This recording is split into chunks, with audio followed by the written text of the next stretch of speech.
ಪ್ರಸ್ತುತ ಯುಗದಲ್ಲಿ ಜನರು ಹಣ ಕೊಟ್ಟು ವ್ಯವಹಾರ ಮಾಡೋದು ಕಡಿಮೆ ಮತ್ತು ಇತ್ತೀಚೆಗಂತೂ ಎಲ್ಲವೂ ಆನ್ಲೈನ್ ಮೂಲಕವೇ ನಡೆಯುತ್ತೆ. ಹಾರ್ಡ್ ಕ್ಯಾಶ್ ಬಿಟ್ಟು ಹೆಚ್ಚಿನ ಜನರು ಡೆಬಿಟ್ ಮತ್ತು ಕ್ರೆಡಿಟ್ ಕಾರ್ಡ್ಗಳನ್ನು ಹೆಚ್ಚಾಗಿ ಬಳಸ್ತಿದ್ದಾರೆ. ಅನೇಕ ಬಳಕೆದಾರರು ತಮ್ಮ ಪಿನ್ ನಂಬರ್ಗಳನ್ನು ಸ್ಟ್ರಾಂಗ್ ಆಗಿ ಹಾಕಿರೋದಿಲ್ಲ. ಕೆಲವರು ಯಾರು ಕೂಡ ಈ ಪಾಸ್ವರ್ಡ್ಗಳನ್ನು ಸುಲಭವಾಗಿ ಆಯ್ಕೆ ಮಾಡಬಹುದು. ಯಾರು ಬೇಕಾದರೂ ಕೂಡ ಮಾಡ್ತಾರೆ. ಸೊ ಹಂಗಾಗಿ ಇದರಿಂದಲೇ ಹ್ಯಾಕರ್ಗಳಿಗೂ ಕೂಡ ಸುಲಭ ಆಗುತ್ತೆ. ಸೈಬರ್ ತಜ್ಞರ ಪ್ರಕಾರ ಈ ರೀತಿಯ ಸಾಮಾನ್ಯ ಪಿನ್ ಆಯ್ಕೆ ಮಾಡೋದ್ರಿಂದ ನಿಮ್ಮ ಹಣ ಕ್ಷಣಾರ್ಧದಲ್ಲಿ ಕದಿಯಬಹುದಾದಂಥ ಸಾಧ್ಯತೆ ಇರುತ್ತೆ.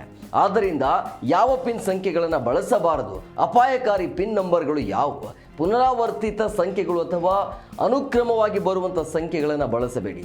ಇದು ಹ್ಯಾಕರ್ಗಳಿಗೆ ಸುಲಭವಾಗಿ ಗುರಿಯಾಗುತ್ತೆ. ಉದಾಹರಣೆಗೆ 1234 1111 2222 3333 0000 5555.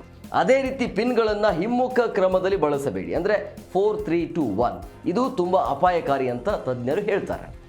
ಅದೇ ರೀತಿ ಮೊಬೈಲ್ ನಂಬರ್ಗಳು, ವಾಹನ ಸಂಖ್ಯೆ ಮತ್ತು ಆಧಾರ್ ಸಂಖ್ಯೆ ಕೂಡ ಸುರಕ್ಷಿತವಾಗಿಲ್ಲ. ಸುರಕ್ಷಿತ ಪಿನ್ನನ್ನು ಹೇಗೆ ಆಯ್ಕೆ ಮಾಡೋದು? ಸುರಕ್ಷಿತ ಪಿನ್ ಸಂಖ್ಯೆಯು ಸುಲಭವಾಗಿ ಊಹಿಸಲು ಸಾಧ್ಯವಾಗದಂತಿರಬೇಕು. ಅದೇ ಸಮಯದಲ್ಲಿ ಅದು ನಿಮಗೆ ಸುಲಭವಾಗಿ ನೆನಪಿನಲ್ಲಿಡುವಂಥದ್ದು ಇರಬೇಕು. ಇದಕ್ಕಾಗಿ ವಿಭಿನ್ನ ರೀತಿಯ ಸಂಖ್ಯೆಗಳನ್ನು ಬಳಸಿ. ಉದಾಹರಣೆಗೆ ನೀವು 4892 3927 ಇತ್ಯಾದಿಗಳನ್ನು ಬಳಸಬಹುದಾಗಿದೆ.